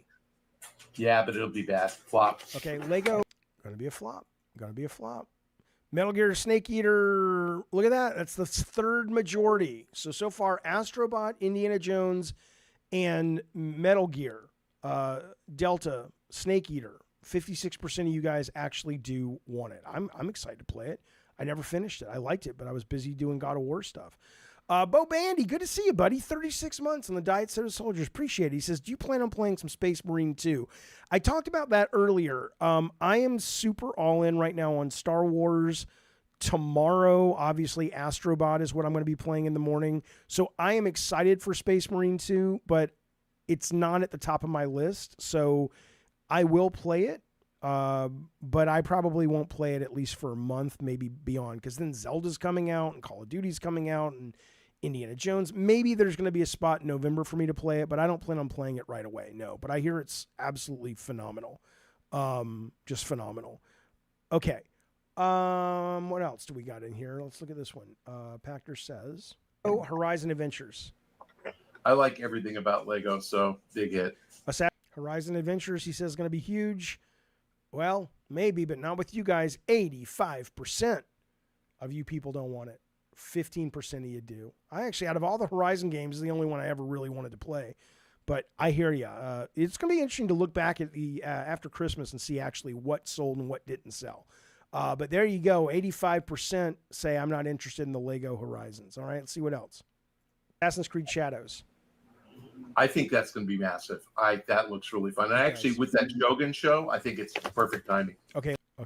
AC Shadows, you guys aren't interested in that either. 66%. Only 33% of you guys are interested in that particular video game. The last two, Stalker 2, Heart of Chernobyl. I hope it's great. I loved Stalker, so and it is the same studio, but those guys were Ukraine though, weren't they? Yeah, one guy died. One guy fucking died. Yeah. So I mean, I kind of only worry about their ability to get that game done right, but yeah, I love Stalker. But 1. Is it a big hit, or are you just excited for it? Okay. Yeah, surprisingly big hit. Okay, so he thinks that's going to be a big hit. Let's see. It might be, but not with you guys. No, that's Stalker. Sorry, Stalker is not a big hit. 68% of you guys don't want it. 31% of you do. Okay, but Shadows still a little bit more want it, but not a majority. Only 33% of you guys want that. And then the last one is Dragon Age Veilguard. Last one. Gigantor. Really? Wow. Okay. Yeah. I'm very surprised he said that, but let's see. Dragon Age, he thinks is going to be Gigantor. Let's see. You guys disagree with him. 71% don't want it. 29%, 28% are interested. Okay, so think about that. It'll be fun to go back and look at these come the Christmas season, post-Christmas season. But it is nice to see the majority of you guys want indie. That's good. I mean, I hope it does well. I want decades of Indiana Jones games if it does well. Astro Bot, I hope, as they say, from your lips to God's ears, I hope to God, even though I don't believe in God, I hope to God that's a big hit. What a delightful lesson for Sony to learn. Wait a minute. You're telling me we can actually sell games now that don't have to cost a lot of money and are also, we have had a big enough audience for a generation to pass so we can sell family games now on this console? I think that would be great. So those are the two majority. There's one other majority that you guys saw it. Oh, Metal Gear. I'm much more excited for Slitterhead. Metal Gear Delta, I am excited for, but I'm excited for Zelda, but I'm kind of waiting on Metal Gear reviews because when it's not Kojima, I don't know how good these guys are going to be. So Mike says, I heard Shadows is about a black gay samurai in Japan running around with his boys. Could be. I don't know. It looks good, though. They did a deep dive a couple of weeks ago, and it looked great. So I'm super into it. And I am also on Ubisoft Plus right now. And I am looking forward to playing Shadows as well on that. Let me see what else we got right now. Hey, Zack, that's crazy generous. Hang on. You get a couple of sound bites. Number one. That's true. That's very, very true. Thank you for being so dumb. I didn't know what that meant. Rob put that in there. No. Wait. Finally, I can't help but be racist. It's true. Zank, thank you for gifting 5 David Jaffe memberships to the show. It's very generous, very nice, very courteous. Thank you, buddy, for that. Who got one? Let's see. Addy Pie didn't deserve it, but thank you, buddy. Left's Control Gaming, Brad Skagg, PG, and King of the North all stepped up. And again, hey, listen, tomorrow, if you're a member, you can watch the Astro Bot stream if you want to watch it and hang out with us. That's happening at 9 a.m. tomorrow morning. And then on the weekend, we're doing a deep dive we're watching the deep dive videos from Dragon Age, Slitterhead from PAX, And I think there's a Zelda one, but I'm not sure what the final one is. So that's happening for members only as well, coming up this weekend. So, all right. So here's what we're going to do. I want to go back briefly. I want to show you this video. At the top of the show, we talked about lucid dreaming, blah, blah, blah, and how we're in a simulation, blah, blah, blah. Okay, fine, whatever. I want to show you what this company, Altera, did. I think this is just delightful. And I tried to get it to work on Minecraft yesterday, but I don't know how to get my LAN code, blah, blah, blah. No, I'm not getting a PS5 Pro. I mean, the only way I would get a PS5 Pro Pocket Man is if it turns out that... I can't think about nothing anymore. If it turns out that like Wolverine and Grand Theft Auto and all that are only on PS5 and they run like shit if it's not on the Pro, but I have GeForce Now. I always am up to the top of the line gaming rig, but I get some people want it for sure. Okay, so here's what we're gonna do. We are going to watch this video, talk about it briefly. Then we're going to take 5 minutes. Then I'm just going to open it up to free chat. If you want to call in, join our Discord, put yourself in the call-in waiting room. I'll bring you on, or obviously chat here. But let's watch this video first. And yes, as Rob says, hit the like button. Consider a subscription. Consider a membership. What the hell's wrong with you? You got the rocks in your goddamn brain. Here we go. Check this out. This is pretty fascinating stuff. Project SID, the first ever agent civilization. 1,000 agents collaborating for days, performing any action with emergent government, economy, culture, religion, and more. SID starts in Minecraft, but we are already going beyond. This is a Minecraft server, but every player here is actually an autonomous AI agent. And they're completely Minecraft agnostic, capable of using other apps and games. Our agents started with nothing and then worked together to collect over 300 items in Minecraft. They set up a market where agents agreed to use gems as a common currency for trading supplies, building an economy. In this case, you might think the merchants would trade the most, but it was actually the priest. Why? He was bribing townsfolk to convert. We run these worlds every day, and they're always different. Here are 3 of some of our favorite moments, starting with Do not sleep on this, chat. Do you hear what they're doing? Let me make it clear. They've got artificial intelligence bots that are playing Minecraft without any human involvement other than like life. Here's your initial desire. Don't die or whatever. And these are the results. Okay? Literally, they said the guy who listen to what the priest did. folk to convert. He basically traded the most because he wanted money. The priest, to bribe townspeople to convert to his religion. It's not a specific religion. It's not Judaism, Christianity, Islam. It's not about that. But he's like, hey, the best way to get more members is to give them money. Okay, this is fascinating. Keep watching. It gets better.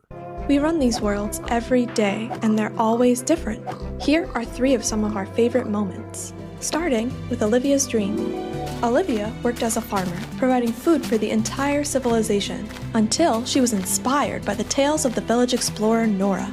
Olivia attempted to go on her own expedition, but townsfolk pleaded with her to stay, and Olivia actually listened. She gave up her dream for the village, for now. Next, we simulated parallel worlds. I mean, think about that. That's amazing to me.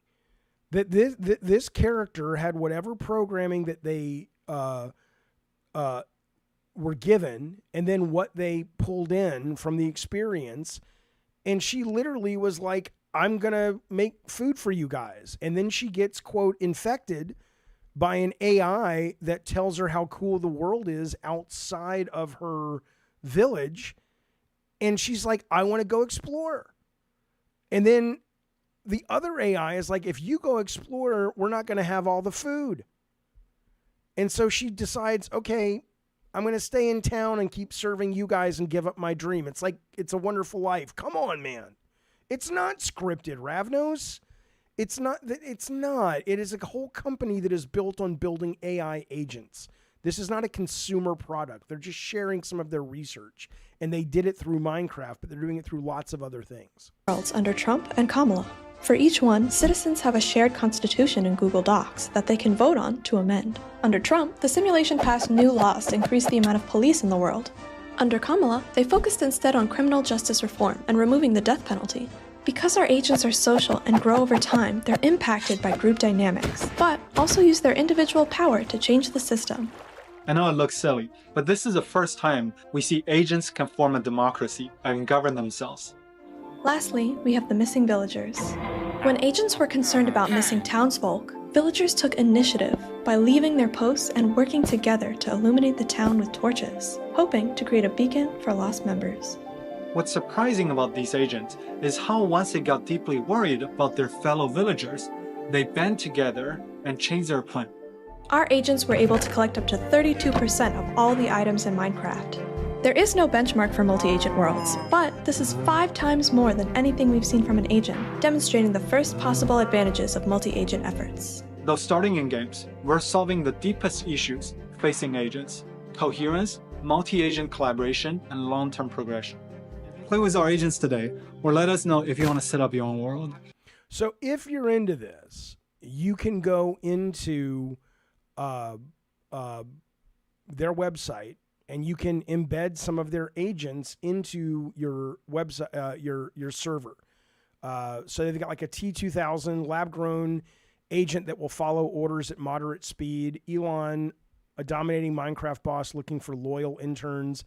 So they've all been scripted, programmed, whatever you want to call it, Ravnos, to basically follow a handful of key tenets. And in that, your world will adjust based on what they do, based on their behavior. It's pretty fucking cool.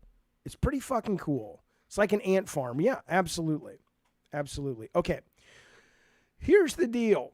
Here's what we're doing. I'm going to go get a Coke. Right now we have Angel the Bunny. I'm going to bring Angel in to talk to as soon as, it's not even a break. I'm just going to run upstairs, get a Coke, blah, blah, blah. I'll be right back. And then, again, if you want to chat, I'm out of topics for today, but I'll chat for you, with you guys for, I don't know, 20 minutes, 30 minutes, what have you. All right. I'll be back in like a couple seconds. BRB. That means be right back in French. French.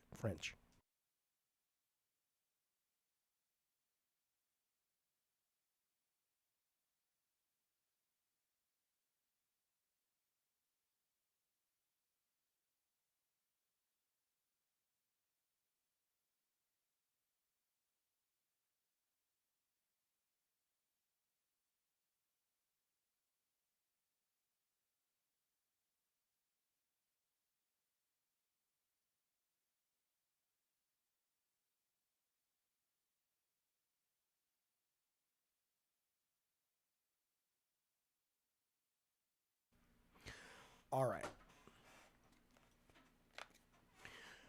Okay, so we are back. I was going to get some popcorn because I made some popcorn. If you love the popcorn like I do, trust me, these guys are not a sponsor, but I'd be grateful if they were.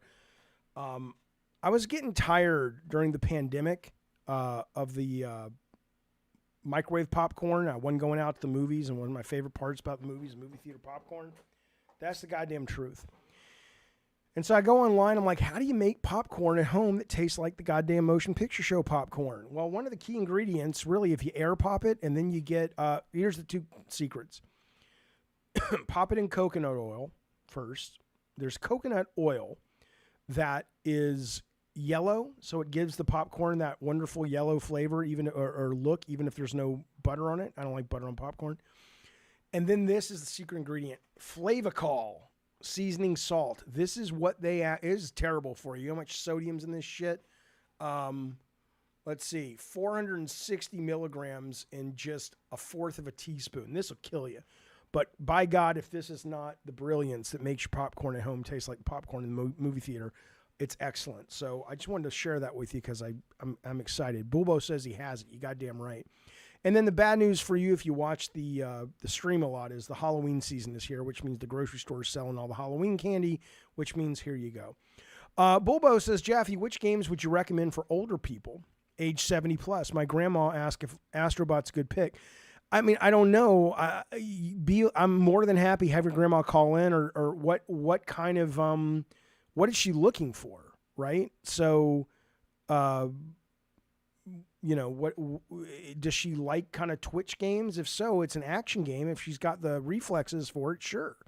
Okay, hang on. Let me make some adjustments real quick here, and I will go to the chat, and we will chat as pals do. One moment. Yeah, give her Call of Duty. I don't know. Where'd that go? Hang on, fellas. Hang on. Un momento. I'm looking for the screen that I need.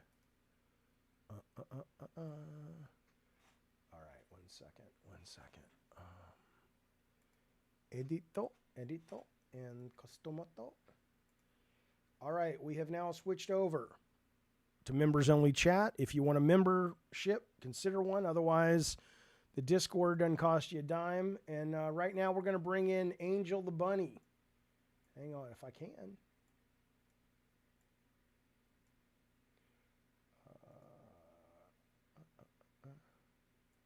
Angel the Bunny, are you there?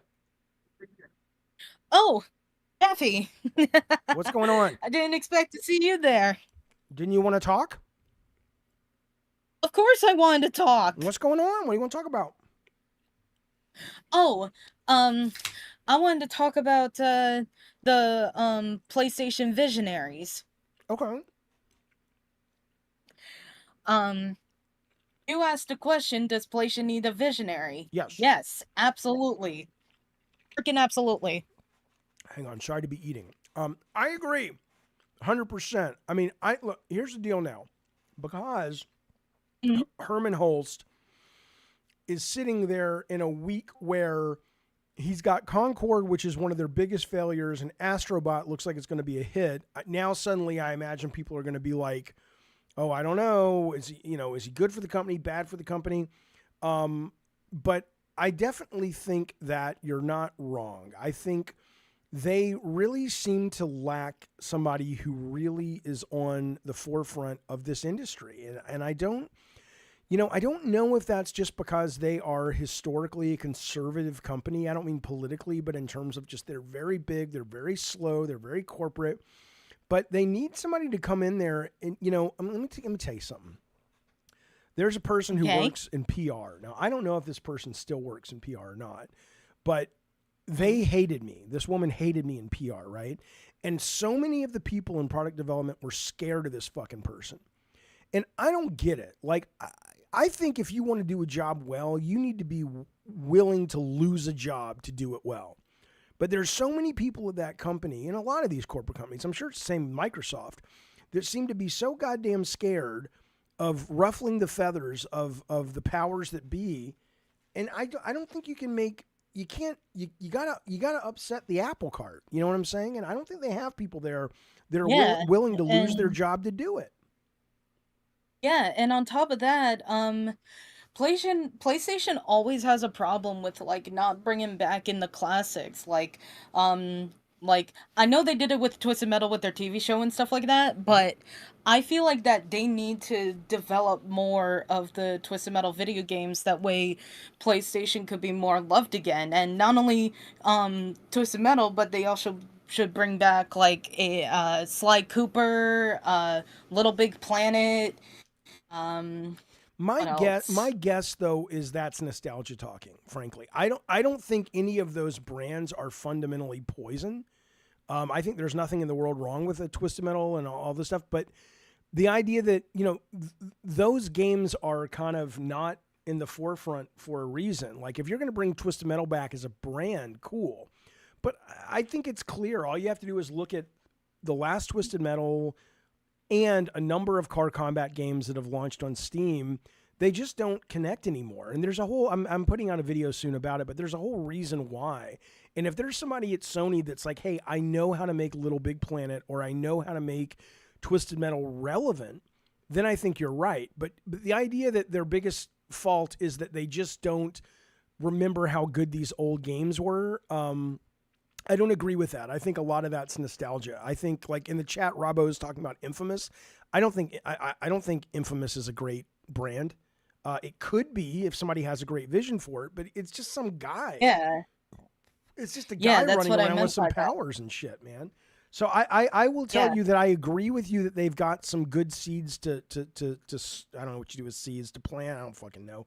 But they got some good seeds that could kind of grow something good. But just going, hey, let's make a new Twisted Metal, new graphics, free to play, you buy skins. I think that'll be great for the hardcore. Same with SOCOM for about a week or two. But if you haven't cracked the nut about why that kind of game is no longer in vogue and you aren't adding something to the formula, I think you're going to be 2 weeks out. You're going to be like, hey, where'd everybody go? But I appreciate the thought, and trust me, it's not. A lot of people share it. All right, thank you, Angel, for calling. I'll talk to you later, bud. No problem, man. All right, who do we got here? I think I know because it's it's got to be Ravnos, right? Wait, hey, where'd it go? Come back now. Ravnos is obsessed. Yep, of course it's Ravnos. Come on now, where'd he go? Ravnos, what's going on, man? Ravnos. Infamous. Well, hey, I'm here. Hey, what's going on? Sorry, when I'm on the iPad, so when there's YouTube and this, it mutes one and not the other. Sorry, I thought I was muted on the other. Wait, I must have a delay. I'm sorry. Can you hear that? I think you must have heard a question where you thought I gave a shit about your life. Yeah. I don't give a fuck. You said, "Where are you?" What's going on, man? Okay, the caller before me, Yep. I actually agree with her. I think you're kind of wrong. How I don't so? know why you do this, but you have this weird thing where you undervalue your IPs that you helped create. Nope, I don't undervalue it. You do. And I No, know I you do don't. because your graph chart. Your graph If chart you where wanna, you no I will listen, bring it listen. up. I will bring it up while you're talking so people know what you're talking about. Okay, I won't be able to see it, but go ahead. All right, well, keep going, but just so people know what he's talking about, I'm going to put up on the screen. You had specifically used Ragnarok, but it's God of War. You had God of War like at the bottom of the barrel of IP strength, but kind of good for game strength. Mm-hmm. Dude, I know so many people that have never touched a console in their life or a PC game in their life. They know who Kratos is. Great. So You undervalue how popular Kratos is. Hang on. Kratos is a massive IP, and you could make a fucking amazing movie with Kratos. You could do literally your God of War 1, 2, 3. I'm talking about where it is now. So if you're looking at Where it is now is it's big. Let me bring people into the fold first. Give me a minute. Okay, go for it. Okay, so if you're looking at your screen, this is a video I made yesterday. Going across the graph, my very scientific graph. If you didn't like my Pachter study, you're going to have a real problem with this. Going to the right are really strong games. Going up on the graph are really strong brands. Okay, so yes, Yep. I think Ghost of Tsushima is probably their strongest mainstream game. Do I think Bloodborne's a better game?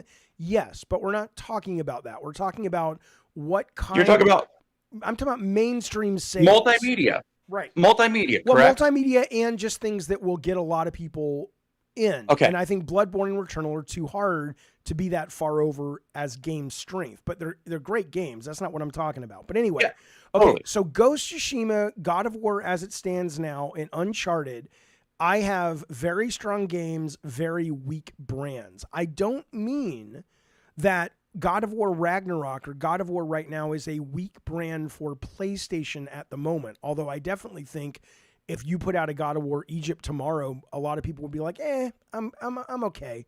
I don't think there's a lot to do with too it. soon. But that said, though, I think brand wise, what I said yesterday is what I stand by. It's not that I don't. God of War, when I created it with the team, was much more of a focused comic booky brand. What happened at Sony along the lines is somewhere they got to be in their bonnet about making all of their kind of cinematic games mature and serious. And Ghost of Tsushima is not going to have ghosts or monsters or demons. No. We want to tell a real, authentic Japanese samurai story. And you know what? Fuck you. I love it. It's one of my favorite games the last 5 years, 10 years, whatever. But it's not a good brand because it's just ripping off Kurosawa films. And basically, Jin Sakai is great in the game, but there's nothing He's about vanilla. it. It's all vanilla. Uncharted's vanilla. He's the most vanilla samurai I've ever seen in any media, whether it's comic book, pure Fair. star movies, Fair. TV shows. God of War It's is a the great same thing, though. I know people know. No. Well, wait a minute. Wait a minute. I know people know who Kratos is, but I'm talking about Kratos as a character that is still interesting to people. Kratos now is just kind of a grumpy, old, resigned dude. There's nothing sexy in terms of the concept. There's nothing about it that you're like, oh, dude. Why? It's just not. I mean, why do you think he's grumpy? I played stoic. both of. Yes, he's stoic. I'm not going to debate. I'm not going to debate you with and me, dude. You and me are grumpy. I'm not going to debate with you the nuance of the character. What I'm saying is, as a brand, is what we're talking about.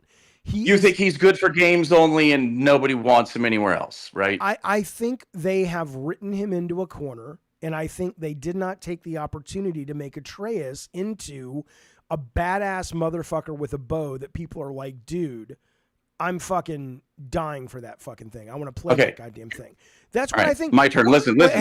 Twisted Sith says, Jaffe, just because it isn't interesting to you doesn't mean the same for us. Bitch, you're speaking 100%. You're speaking for you, Twisted, and I'm speaking for me. You don't get to speak for, quote, us any more than I do.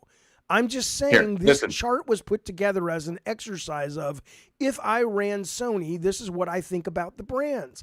If you want to go all in on Kratos as an old fucking grumpy fuck, then you do that. Go ahead. Listen. Perfect example. The Last of Us. Yeah. You did not like the first game. I did not. You loved the second game. I did. Be honest now. Would you ever have said, dude, if they make a TV show out of this, it's going to be fucking massive? Would you ever have thought that? Because I wouldn't have. And it sure as hell was. But that has, again, this is why I think it is a... But it's still the brand. You could say, well, they did a better job than Druckmann did. Would you like to be educated at the school of Jaffe or not? Because you're just talking.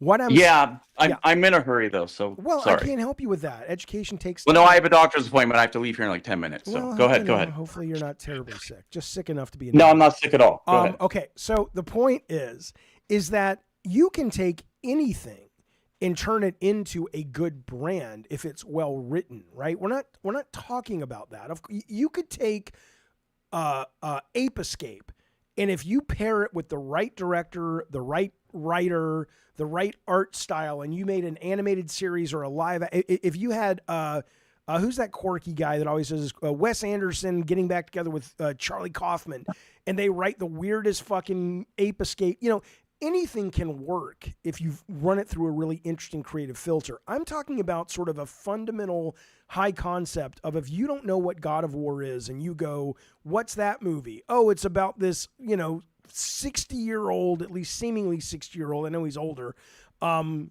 warrior living in Norse mythology fighting monsters.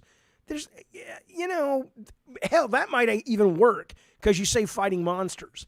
But that's not the focus of God of War anymore. It's all about the pathos and the communication between the son and the dad. And you betrayed me, and you said you would do this, and you did.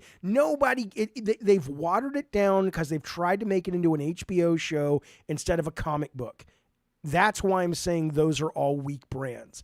Returnal is a very strong brand, not because the main character is some kind of great comic book hero, but because the concept of it and the setting of it and space meets horror is really sexy and simple to communicate, and you could have a whole franchise of people that get into the situation of this main character in movies or whatever.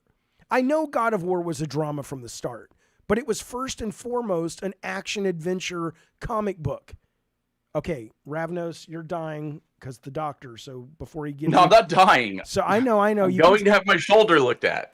That's it. I'm not dying. I just might have torn something in my rotator cuff. Sure. Anyways. You're masturbating unlike very you, dude. vigorously. Unlike you, I work out. So every once in a while, when you're 53 and you lift weights, you think you're 20 again, and you do something wrong. If you want to call vigorous masturbation working out, sir, be my guest. Okay, go ahead. Oh, you get the last word. Go. Yeah. I fundamentally think you're wrong about Kratos. I hate to say Kratos, but literally I'm talking the face of the classic Spartan Kratos, the That's God different. of War. No. That's different. It's not though, because you seem to think that they have to go with what is the last iteration. They don't. I'm going with what is defined now. Of course, if you say we want to go back to the essence of Kratos, make him a young, powerful, badass who has some problems that he can maybe work through, but he hasn't reached the end of his story, then I'm with you 100%. Look, that's why I'm not knocking my own shit. Sweet Tooth is up there, not as the strongest brand. Twisted Metal is Car Combat is not a good brand. The horror. Yeah, I don't know why you think that either. Because there's been like really bad, like low budget Steam Car Combat games. No, because I've explained it. The fidelity of motion and vehicle combat is so low that in order to actually make those games compete with modern day shooters, you would have to basically make them not cars. They would need side jets. They would need to be able to jump. I'm thrilled. I don't understand why you. I just don't understand why you think it has to compete with a modern day shooter. Car combat is car combat. Running around with a gun is running around with a gun. I mean, yes, you could do both, I guess. Because fundamentally, video games are abstractions of actions, right? You see car combat, and I see mechanics, and fundamentally, the abstraction stays. Oh, in the vanilla. You've learned from 2012. No, you've talked about this where you didn't see the characters as the cars, and when you allowed them to use different cars, people didn't like it, right? What I'm saying, I remember you talking about this one. Fundamentally, nothing in a video game is the wrapper. Everything in the video game is the abstract mechanic, right? And fundamentally, if that abstract mechanic gets dull or isn't as interesting as other competing abstract mechanics, people go somewhere else. Because that's in Twisted Metal, if you're just doing pure car combat, there's not much to it. All right, you got to go to the doctor. You're dying. Thank you, Ravnos. I appreciate it, buddy. All right, you're wrong. Bye. All right, good. Go to hell. All right, this is TJ. TJ's been waiting. What's up, TJ? How you doing, buddy? TJ. All right, in the meantime, I need something to be happy. Thank you for the super chat, buddy. I appreciate it. He says, Kratos was awesome in his time. I would prefer stopping using the same brand over and over, go for new brands, concepts, and creativity. Well, again, what I would say as it relates to video game brands is people like to give Nintendo shit all the time. And I'm just kind of like, they don't do anything with their brands. They don't change brands. The games change enough that I think, the new Mario is different than the old Mario. The new Zelda that's coming out this week is different than the old one. They're always adding big changes to the functionality and letting the brand just be the thing that you know. So I don't know if I totally agree with you that they need new brands, but they need to take the brands they've got and just, like take Horizon, for example, right? Horizon to me should be a balls to the wall action game. I mean, think about this for a minute. You have got amazing metal dinosaurs and beautiful visuals and cave people. And this is what fucking frustrates me to no end with these fucking Sony people these days, is somewhere along the lines, they bought their own bullshit PR that they are artists and they are storytellers. And that's part of it. That's part of it. But it's not the main thing. Horizon is just filled with bloviating, pontificating, obnoxious fucking, let's talk a lot. Let's go to cutscenes. No. The best part of that game is the combat and the dinosaurs and the visuals. Shut the fuck up and build me 90% action adventure and a little bit of story to build the brand. I don't care about your story. I don't care about your message. I don't care about what you want to say about ecology and global warming. Not because politics. I'm political as fuck. I'm left as fuck. But that hurts that fucking brand. All right, TJ, do you want to talk or not, buddy? Otherwise, I'm going to bring in. Well, that's my fault. TJ, you there? You good? Yeah, what's going on? Nothing. I was going to talk to you about art direction today. Begin. Yes. Yes. Can you hear me? Yes, I can hear you great. What's going on? What do you want to talk about? Nothing. What's your favorite game as far as art direction besides like God of War and all that? Anything you've made? Art? Well, if anything I've made? Yes. No, besides anything you've made. Video games, right? Not anything. Yeah. Okay. I mean, I'm not an artist. I appreciate good art direction. I appreciate, for example, the way Crash Bandicoot 4 looks. I think it's a wonderful cartoony art style. I really love the art style of, I'm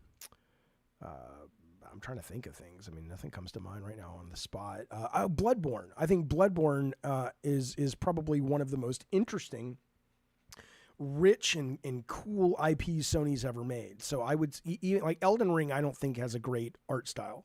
I think the Bloodborne art style is just deliciously creative and effective. That would be one. Do you think like games should remain stylized instead of photorealism? Do you think that just takes too much time? Well, I don't think anything should or should not be anything. I think it's up to the what the business needs and what the creatives want to do. But I certainly think that there are players out there. Let's put it this way.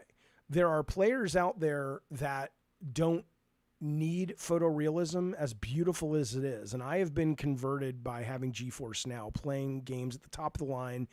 I'm stunned how cool it feels to run around Tatooine or Black Myth Wukong at the highest settings. It's amazing.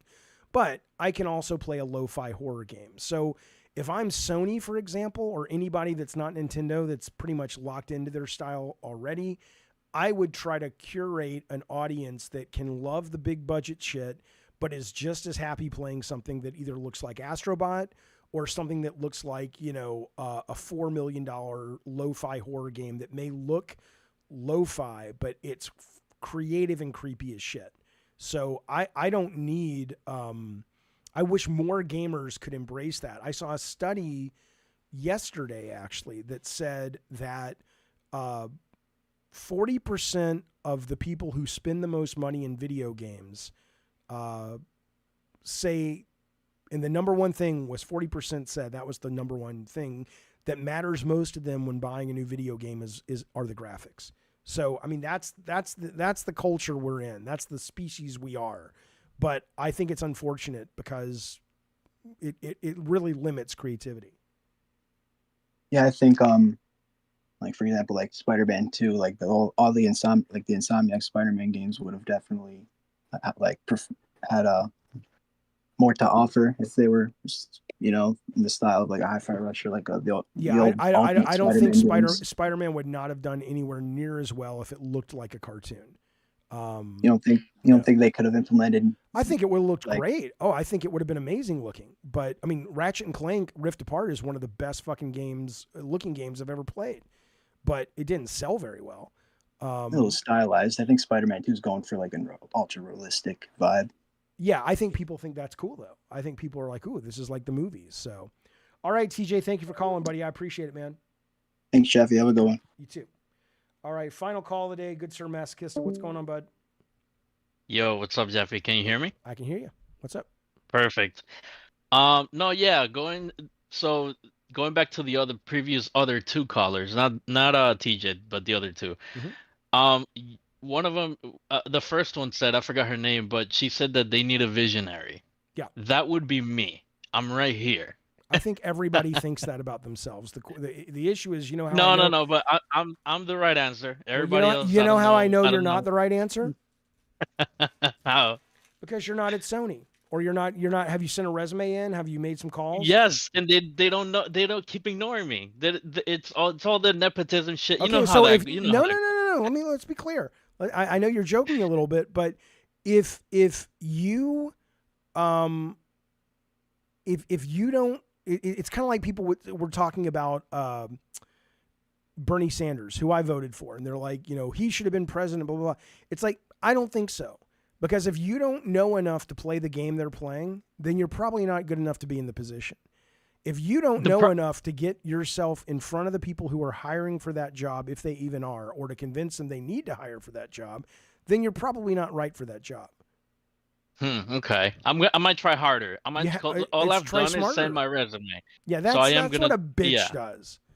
Right? That's what somebody who lies on their deathbed and says, I never did what I wanted because they wouldn't let me. You know how you That is true. You get what you want in this life because you do what you want, and then everybody else falls in line. I think I might actually try harder because I do think they need someone with a vision of what they should do. But if you're really serious, if you're really serious about that, Oh, fuck you, Twisted Sith. If you're really serious about that, you don't go to Sony first. You find a way to start your own video game company or work for a small company where you can immediately affect change. And over 5, 6, 7 years, suddenly people are like, holy shit, the games that come out of that guy's company are really interesting. You know what? Let's have let's have an interview with that guy. That's how you do it. I definitely have a plan, but one of the hurdles that I have to cross over is money. That's where I'm at right now. Where's your what's the money hurdle? It's just money, like in terms of being able to pay the developers and all that stuff, the capital, basically the capital. Okay, but you have a computer? Yeah. You have enough time in the day or the weekends to do anything? I mean, make your own shit. Make a couple of games and put them on Steam. Sell them. Make capital that way. But that's hard. There's no guarantee. I know. Right. I yeah, understand. no, I can definitely do that, but that's hard. And then there's a whole learning curve. I would have to learn all that stuff. Wah. I'm crying for you. Wah. Sure, but it would be nice. Here's the other path. It would be nice to just go directly to Sony. Yes, which it would they also have be the nice to fucking go money. fuck Sydney Sweeney tonight. But you know what? It's not happening for me. I mean, Jesus. But yeah. So like, I agree with some of the stuff you're saying. Yeah. But I also disagree. I feel like God of War needs to go to rest. They have to put that aside. I think they've already done it. They've already brought it up twice. Fine, that's it. Move on to something else. But I literally went back. I was looking at a list of the games that they've released in the past, and I came up with 5 of them that I feel like they should just modernize. Okay, go. And give it modern. I got it. I'm very smart. And I have ADD. I don't need. I got it. I got what you were saying an hour ago. Give me the games. Go. Yeah. So, SOCOM is one of them. I've already talked to you about it. Bad idea. Keep going. Is another one. Bad no, idea. it's not. No, it's not. Why do you think SOCOM? Okay, let's take SOCOM. Why? Right. What do you love about? Name 3 things you love about SOCOM. That you think the fact that love. it's grounded, boots on the ground, military shooting. Mm-hmm. The multiplayer, SOCOM 2 is the first multiplayer that I've ever played.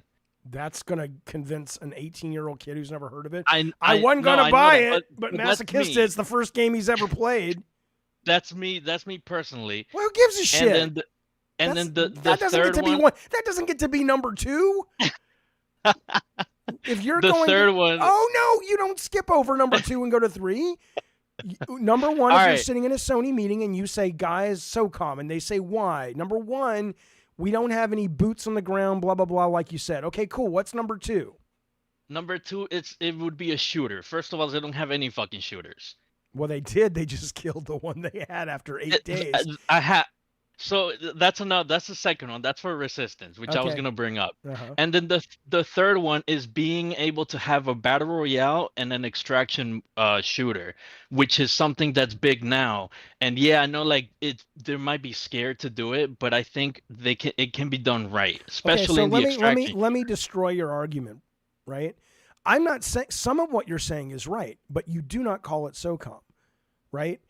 Yeah, because sure. SOCOM, if you don't want to call it SOCOM, that's fine. Because SOCOM has too much baggage, and people are never going to be happy. Why even people are not happy about anything. I know, they don't know what I know, but it could affect sales. sales. Just make something new. Like take a look. Okay, there's a game that I imagine a lot of. I could be wrong because I was never a hardcore SOCOM guy, but I imagine a lot of SOCOM gamers like Ready or Not if they've played it on PC. Right. Yeah. Right. So if I'm Sony, just go buy that team, buy that game, put it out on the goddamn PlayStation. It won't cost that much. And if it works, turn that into your next SOCOM. It's like, well, that's not military, that's SWAT. Okay, Ready or Not 1 could be. Ready or Not 2 could be, hey, we're doing Ready or Not, but now we're going to go military with it. I mean, then you're not going to piss off all the SOCOM people that say, that's not SOCOM. Why even open that, right? And that's all I'm saying. And you, with SOCOM or whatever, or military shooter, honestly, I would even say, oh, you want a little idea for a single player campaign? Tackle the 9/11 war stuff. Well, the Iraq Sony war. will never do it, but I agree. I mean, literally today, or last night, there was news that one of the calling cards in Call of Duty Black Ops 6, which is set in all around 9/11 and stuff, had just like a slight little poke at George Bush II. And they went in and cut it out. You think big budget gaming is going to let you deal with the 9/11 mission. I wish. Yeah, but I wish they did, because they just gotta have balls to do it. They're It's just so not about scared. balls. It's not that they're scared. It's that they're It's smart. the risk. Well, again, their jobs, the people making the final decisions, they don't. It's sure everybody would like to make art, and sometimes they do, but their job is not. It's not that they're afraid to take a risk. It's that they're like, why would we do that and run the risk of pissing off so many people that's going to hurt the bottom line when we don't really have to? I get that. I get that. Now, Kevin has a great idea. He says they should have an army game where you infiltrate Epstein's island. I mean, look, I love that would be Siphon Filter, and that's where the stealth and espionage would come in. Okay. I love the idea. I love the idea that there is I've always wanted. In fact, and you guys are probably going to hate this, but whatever, fuck you. But when we started Sony Santa Monica, we were trying to kick around the idea of what could we do with Warhawk to make it interesting, like a sequel. That's on the list too, yeah. And I was like, what if we did this thing where it travels through time? So it goes to all of these events, like the Civil War, and it goes to the JFK assassination, and you're going to these hotspots and changing history in order to save the future. And obviously, there's issues with that, but I love the idea of like a boots on the ground kind of thing where you're going to different historical moments and fucking with time and shit. I love it, but I don't know how commercial that would be. And with Warhawk, which I also have it on my list, the multiplayer for that could literally be them competing with Battlefield, because clearly EA doesn't know what the fuck to do either. Yeah, but do you understand though that the nostalgia, just because you enjoyed, like I loved Raiders of the Lost Ark, but there was a time for that, and then the last two Raiders movies bombed. But I would have told you, no, make more. It was great. And it was. But things move on. And in order for a brand to be pulled out of mothballs, you really got to be able to justify its existence. And I think Warhawk, for what it was at the time, given how little games were like that, I think you're right. But I don't think Warhawk is a strong brand. I think you have fond memories of it. But to make a multiplayer vehicle on foot shooter kind of thing, I think that could be cool. Sure. Yeah, and I mean, if none of these games, if the games at their core are basically that, with the Warhawk in mind, but then they just change the name, that's perfectly fine too. At least we're getting a boots on the ground, airplanes and tanks game. You know what I mean? I hear you. Because this is something that they just don't have. I'm gonna wait, one more. No, call back in the next show. I got to go take care of Ravnos. He's dying. His shoulder fell off. See you soon, buddy. All right, there he goes, fellas. Off into the evening, fellas. My delightful dear fellas and Filettis. That has been Gabbin' and Games for the 5th of September, Thursday. I'll be back tomorrow, members only Astro Bot stream. I'll be live in San Diego tomorrow night with the Last Stand Media folks. There's still tickets available. If you want to get there and see us, it should be a lot of fun. It's Sacred Symbols versus Defining Duke, I believe. It's like a trivia game or something. I'm going to get debriefed on it at dinner tonight. I'm not entirely sure what that's going to be.